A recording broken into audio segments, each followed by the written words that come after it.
The Oilers dropped a pair of games down in California over the weekend on the annual mom's trip. Is this a cause for concern, or is this just a blip on the radar? On today's edition of Locked On Oilers.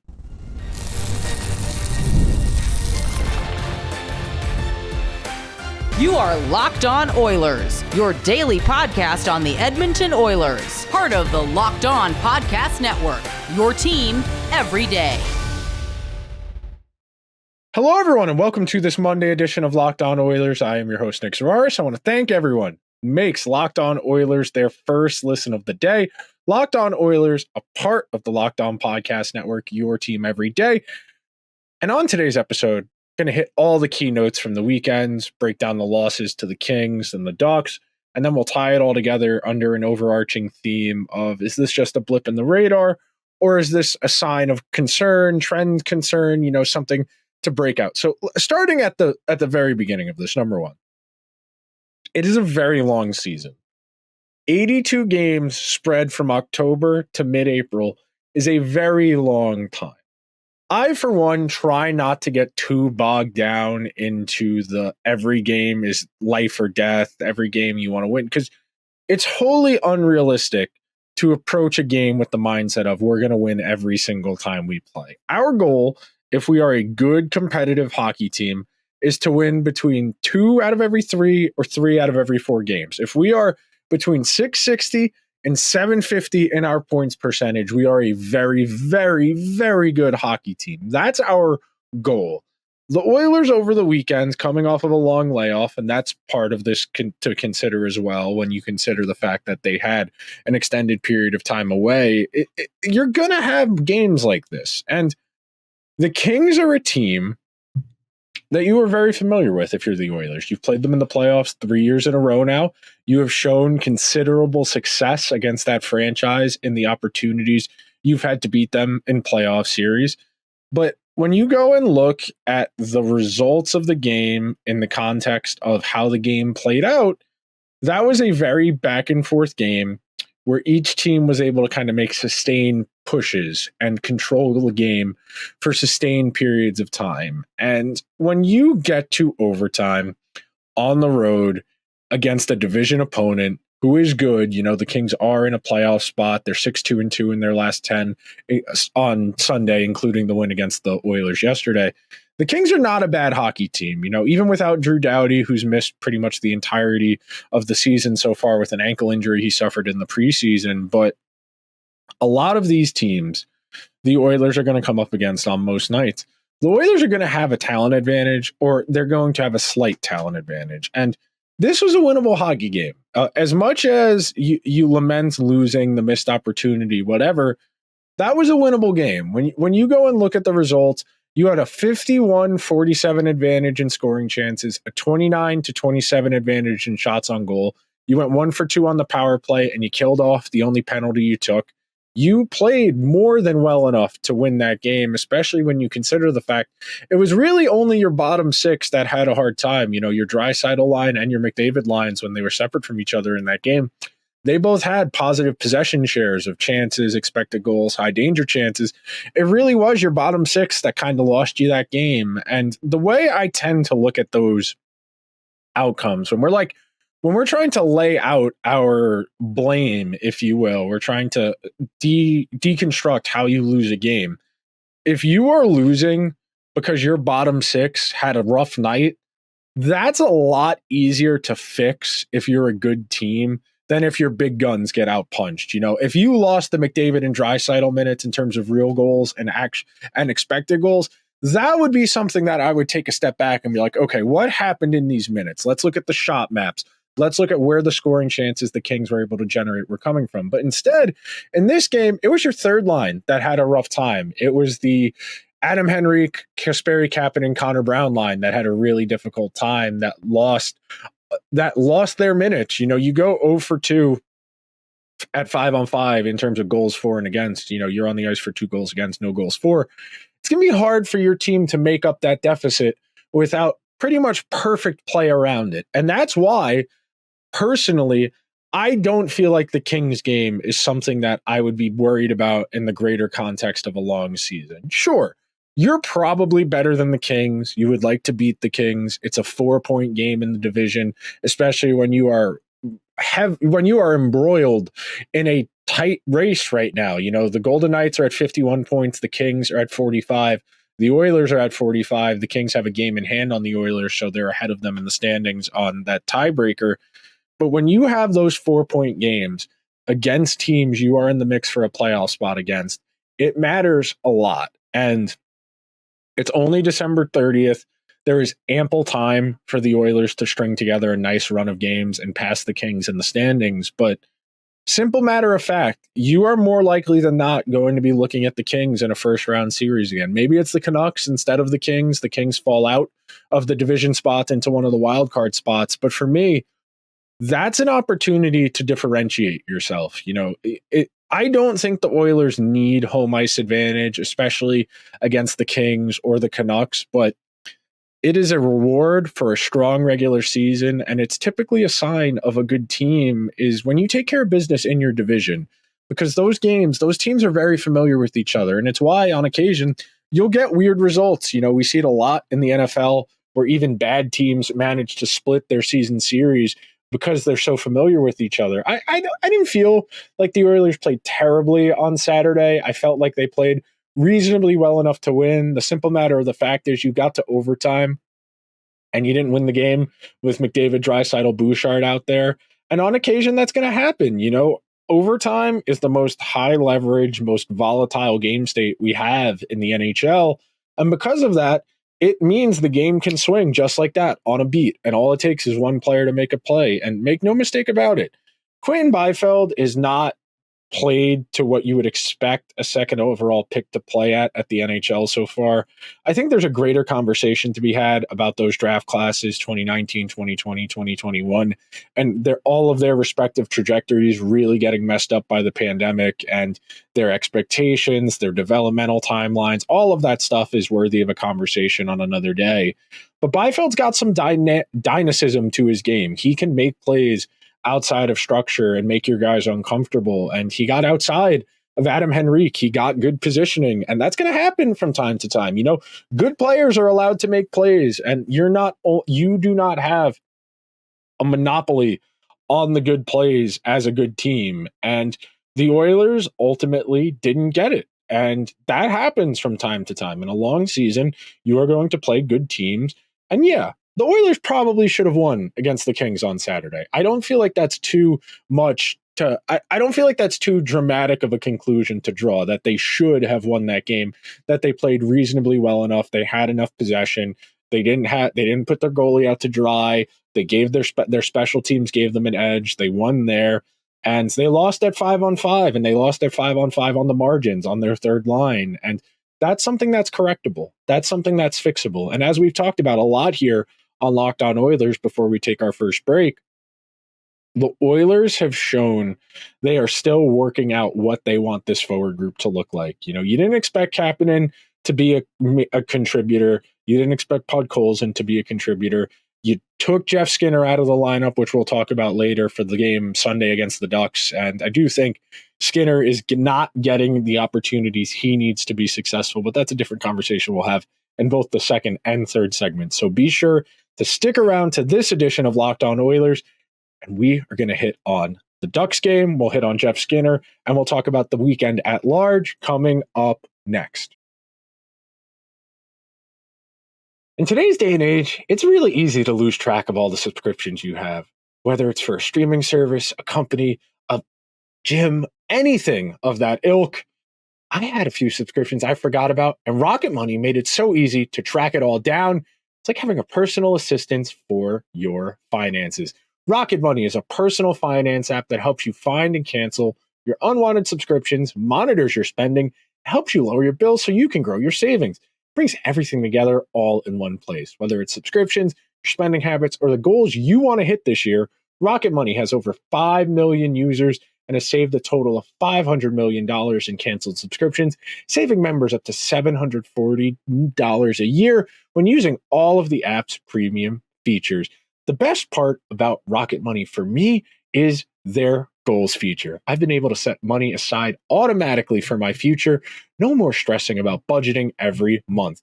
Cancel your unwanted subscriptions and reach your financial goals faster with Rocket Money. Go to rocketmoney.com/lockedon today. It's rocketmoney.com/lockedon. rocketmoney.com/lockedon. Thank you to everyone who is hanging out on this Monday edition of Locked On Oilers as we are breaking down very difficult Mother's Trip. And look, I don't want to hear any nonsense. I don't want to hear any chicanery. Don't tell me the moms were a distraction. Don't tell me the guys were nervous to play in front of their moms. Spare me, please. Please. I get it. It's low-hanging fruit. It's an easy joke to make. If you want to get the joke off, by all means.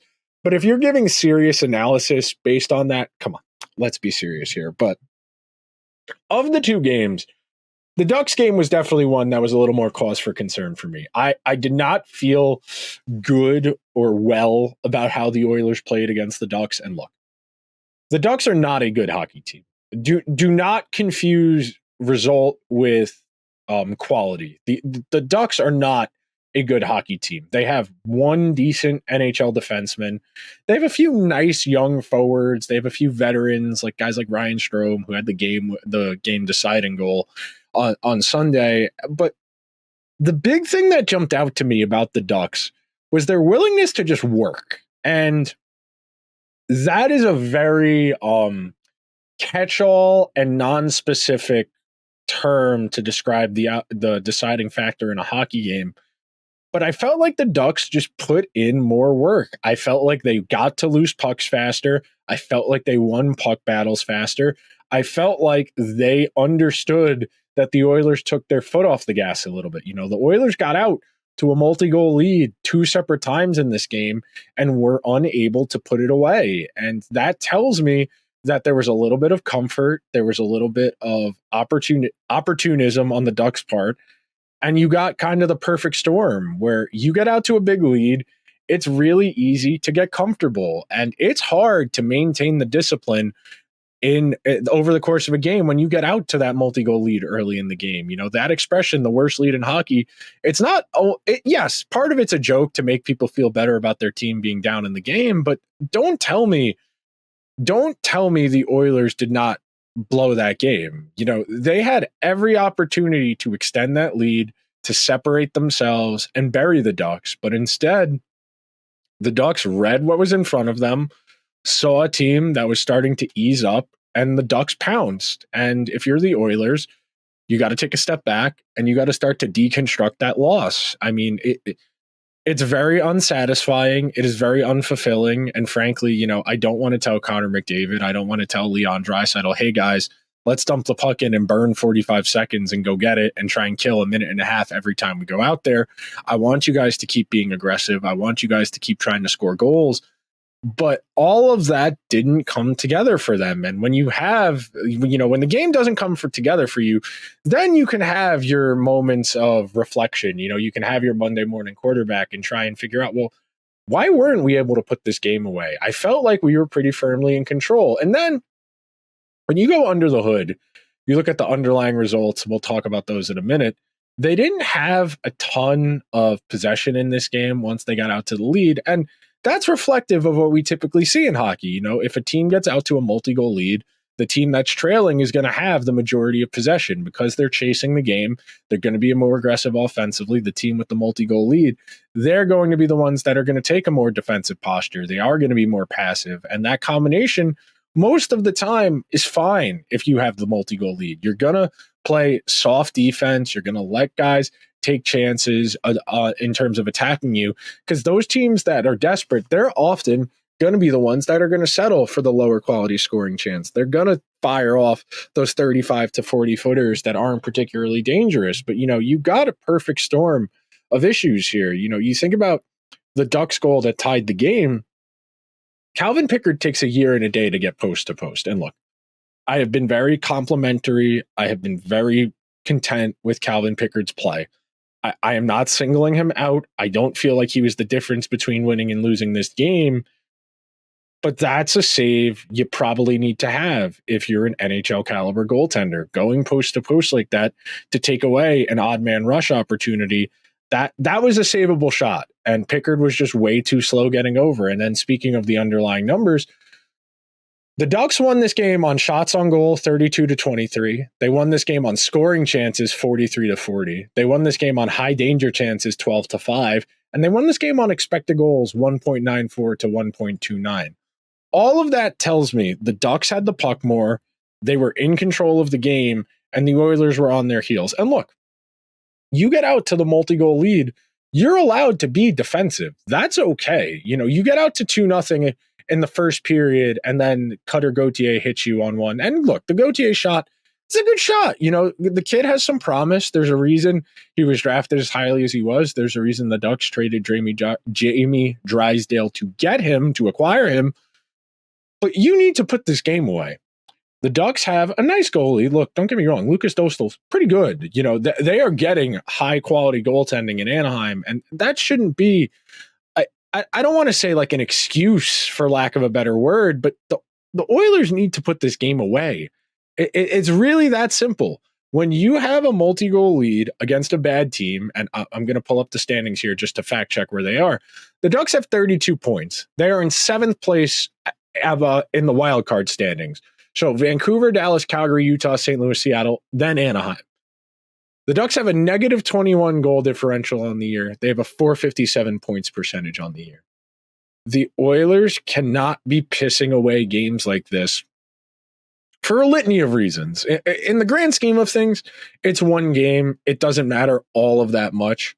But you don't want to miss opportunities, because every single time you keep saying, well, we'll get to it. We'll start racking these up. We'll start stacking our division wins. We'll start beating these bad teams. You keep putting more and more weight on what's to come. You keep telling yourself, I'm going to get to the gym tomorrow. I'm going to run tomorrow. The diet starts Monday. I'm going to call my mom. Whatever it is, your resolution, it's the new habit you're trying to form. I want a cold tank plunge in the morning. I want to lift every day. Whatever it is, the longer you wait to start doing it, the more each time you actually ramp yourself up to do it, it's going to be challenging. That's why the hardest part of forming any new habit, any new hobby, is forming it in the first place. Is getting out there and doing it. If you want to run, if you want to become a runner, you need to go out there and run. If you want to lift weights, you need to go to the gym or buy weights to have at your house. If you want to eat better, you need to meal plan. You need to count your calories. If you want to make new connections, you have to go out and meet people. All of those are one direct course of action. It's not a direct one-to-one with, we need to win more hockey games. But you understand what I'm saying. There is a clear path between, we need to start winning these games against bad teams, and it's okay. There's a long season to go. We could do the college project analogy. If you have a semester's long project and you keep telling yourself, well, there's 13 weeks left in the semester. There's 8 weeks left in the semester. There's a month left in the semester. It goes really quick. This season, it's not going as fast as last year felt, at least for me. This season is going at a reasonable pace. I feel like we should be in late December, about to be early January. But the Oilers have progress they need to make still. And they are making progress as a team. It's simply a matter of if the rate of progress is going to be where it needs to be. We're going to take one more break on today's show. We're going to tie it all together. We'll talk Jeff Skinner and a whole lot more. So be sure to stick around to this edition of Locked On Oilers.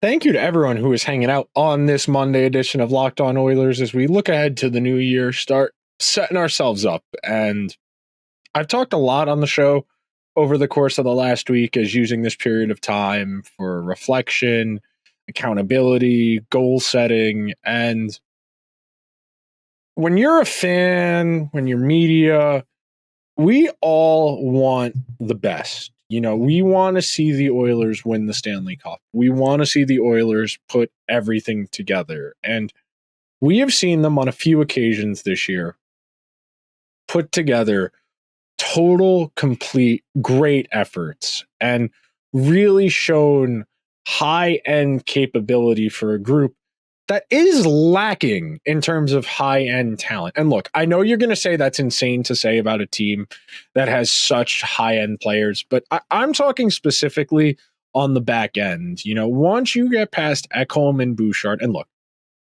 this is not a referendum on Darnell Nurse. I think Darnell Nurse is having a really good season. He's been really good since the calendar turned to November, but this group is a top 4 defenseman short. I feel no hesitation or equivocation in saying they need one more top 4 defenseman. They do, flat out.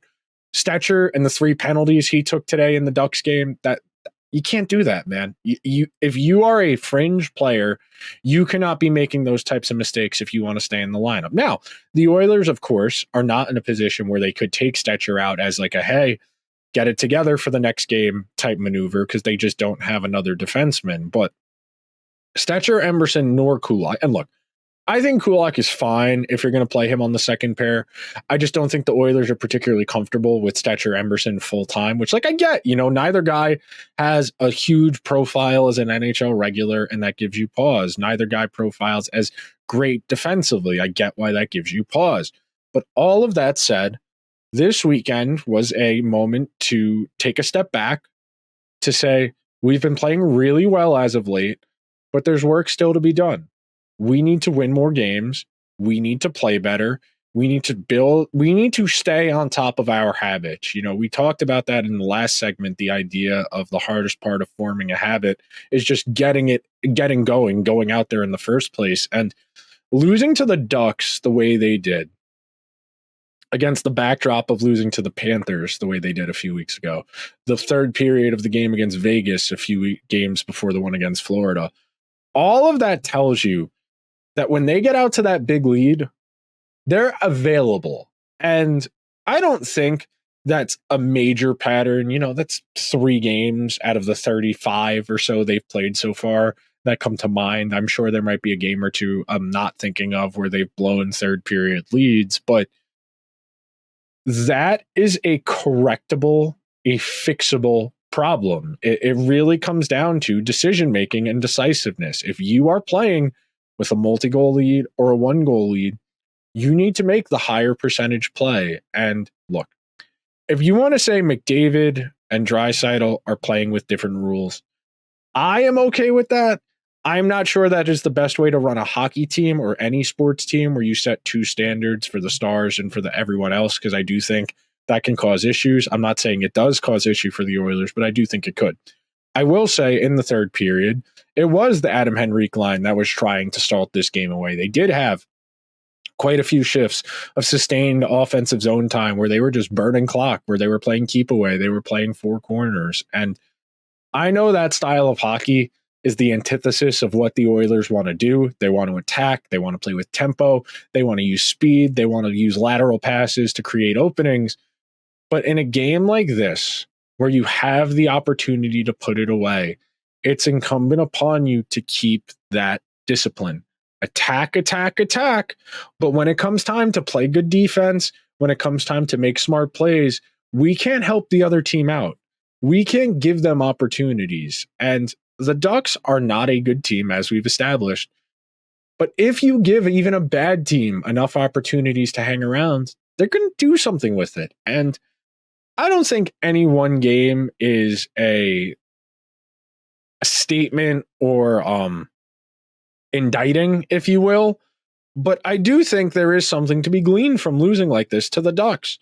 I think the fact that you took Jeff Skinner out of the lineup for Derek Ryan is a very curious decision. I think I understood what the Oilers' vision was for Jeff Skinner. They thought they were going to play him with Leon all year.